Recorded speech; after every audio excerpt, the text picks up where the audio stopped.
The Middle East is back on a knife edge after Trump threatened Iran with military action. Iran has now retaliated, saying its military is on standby against potential invasion or air attack. This as economic protests in Iran surge against the Khamenei regime and cause more casualties. Iran has been rocked by protests over the ailing economy and rising cost of living. But now the United States, Iran's biggest enemy, has signaled potential intervention.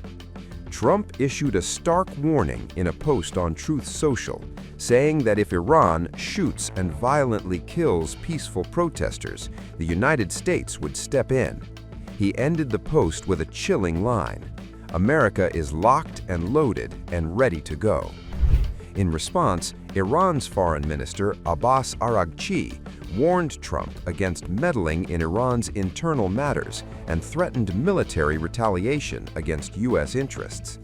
Araghchi also slammed Trump's remarks as reckless and dangerous and stressed that Iran's armed forces are fully prepared to defend the country's sovereignty. Referring to Trump's domestic record, Araghchi said the U.S. president should understand that violence against public property cannot be tolerated anywhere. He further added that Iran's military stands ready to respond to any violation of its sovereignty.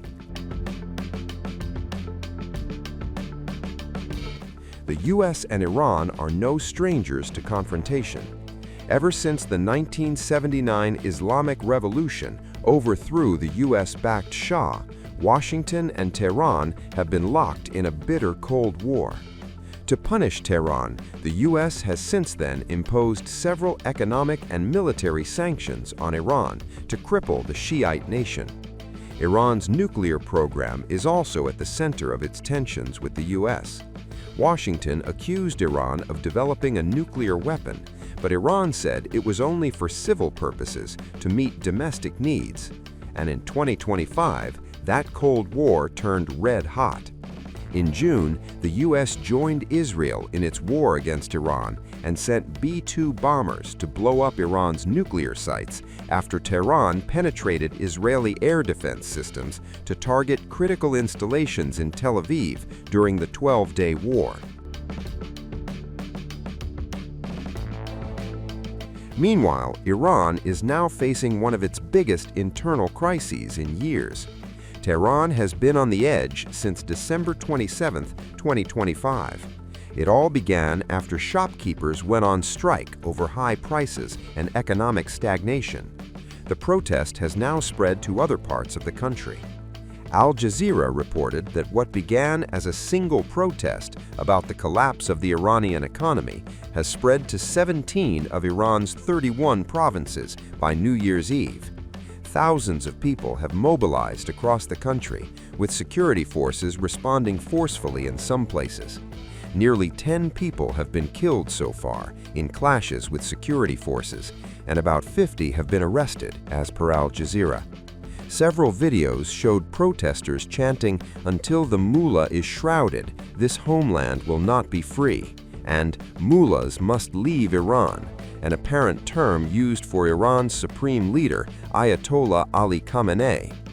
Due to a range of international restrictions, Tehran is struggling to access international financial markets and frozen foreign assets.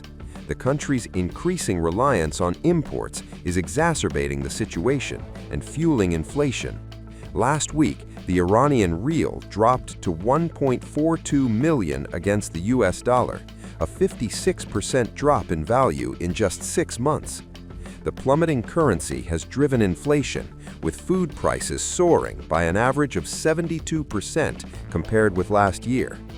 Iranian President Masoud Pezeshkian appealed for unity and blamed economic pressure on what he said are Tehran's enemies. However, despite government promises to enact economic reforms and put more effort into tackling corruption, the protests have continued. And now, Trump's warlike warning has added fuel to a raging fire. One misstep could ignite the entire region and possibly shake the world. Republicans are turning on their own president, and the flashpoint is Iran.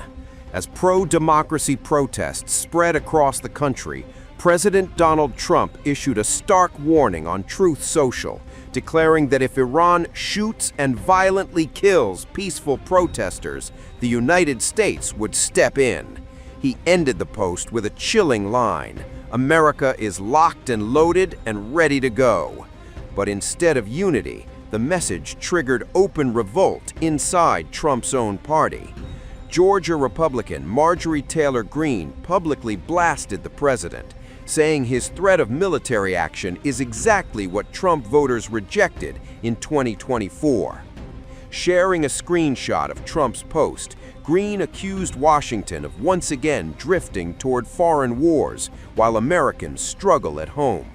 She warned that taxpayers are furious over waste, fraud, and billions sent overseas, not eager to fund another overseas conflict. Greene argued that America's focus should be defending constitutional freedoms and fixing problems on its own soil, not threatening military intervention abroad. Her criticism marked yet another public break with Trump, following earlier disputes over the Epstein files and rising costs of living. Kentucky Republican Thomas Massie also went on the offensive, accusing the president of ignoring Congress and overstating America's role in another nation's internal unrest. Massie argued that any military action against Iran would require congressional authorization and warned that Trump's threat had less to do with free speech than oil, money, and geopolitics. Notably, Iran remains one of OPEC's top crude oil producers, raising questions about Washington's real motivations. While Republicans clash at home, tensions abroad continue to rise. Iran has been rocked by renewed protests driven by worsening economic conditions. Human rights groups report mass arrests, while Iranian media confirm deaths and injuries following violent clashes, including an attack on a police station in western Iran. Trump doubled down in his message, accusing Iran of routinely using violence against protesters and promising U.S. intervention if it happens again. But Tehran fired back immediately. Iran's foreign minister, Abbas Araghchi, condemned Trump's remarks as reckless and dangerous, accusing the U.S. president of hypocrisy and interference. He warned that Iran's people will reject any foreign involvement in their domestic affairs. Senior advisor to Supreme Leader Ayatollah Ali Khamenei, Ali Larijani, escalated the warning further, saying U.S. interference would unleash chaos across the region and threaten American forces stationed nearby. The confrontation revives painful memories of 2022, when nationwide protests erupted after the death of Mahsa Amini in police custody, unrest that shook the foundations of the Iranian state. Now, as Iran's streets once again simmer with anger, Trump's warning has drawn a hard line, intensifying tensions overseas while exposing rare and growing fractures inside the Republican Party.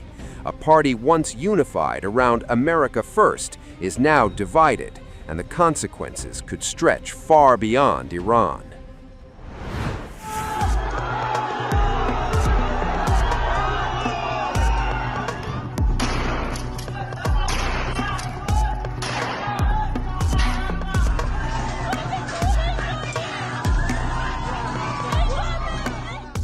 New videos emerging from Iran show a country on edge and a protest movement entering a far more dangerous phase.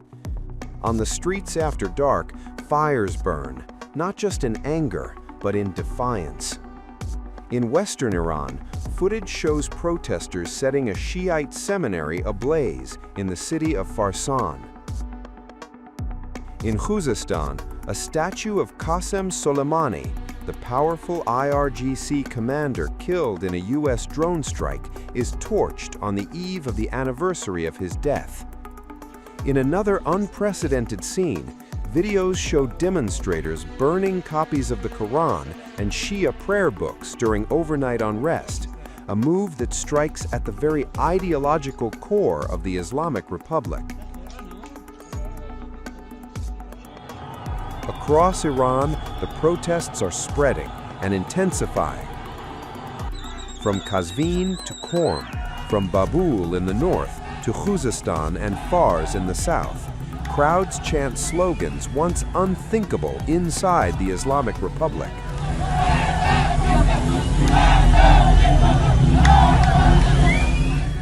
Death to the dictator. This is the final battle. Pahlavi will return.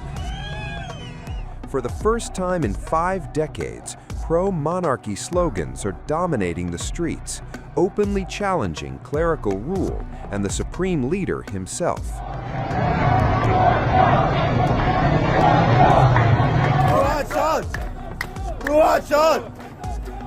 At least 6 protesters have been confirmed killed in clashes with security forces, with reports of more deaths emerging from other cities.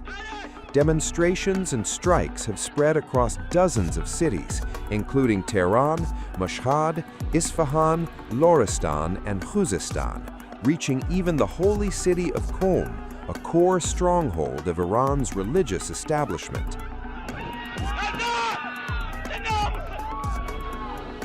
Outside Iran, the reaction is swift and politically charged. The U.S. State Department says the protests reflect the Iranian people's understandable anger at decades of economic mismanagement and repression. British politician Nigel Farage calls Iran's leadership an evil regime that must go. And Israeli minister posts a message declaring, "I stand with the people of Iran." A U.S. senator says the regime's weakness has been exposed and claims the Ayatollah's days are numbered. Meanwhile, Iranian authorities remain silent on the growing death toll, even as fires, slogans, and chants light up the night. As Iran enters a 6th day of protests, one question now hangs over the country. Is this another crackdown or the beginning of a historic rupture?